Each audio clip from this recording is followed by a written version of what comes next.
It started the way it starts for almost every 15-year-old kid who picks up an instrument, which is like, hey, I'm into music, and hey, I think it'd be fun to be in a band, and hey, I guess I need to learn how to play some music to do that. But here's the difference, because now I'm like a 43-year-old guy almost. I'm still doing it. I've always just thought there's something beautiful about making music. It's beautiful even if I'm doing it with no audience, right? There's something beautiful about getting together with other musicians and trying to create something that sounds great and feels good. It puts you in conversation with people, right? I'm making something that they're listening to, that they're understanding, that they're responding to, and I find all of that just really attractive and fun. I think a good class is a conversation. I always think of classes as conversations.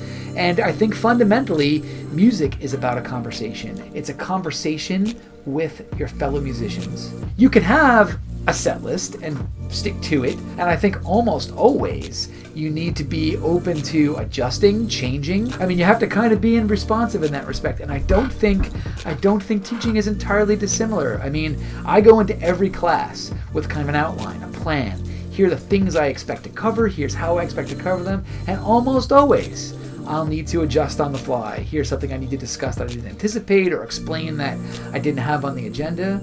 At the end of the day, we have different jobs in our lives. They don't define us. They ought not to define us. The goal should always be a life well lived. In a way, it's partly why I really love and believe in Beloit, because I believe that our mission at this college is not just get a job, not just training you for some particular narrow thing. It's really about how to be an engaged and informed critical thinker about your life and the world around you, so that you can make the kind of choices that make for a life well lived.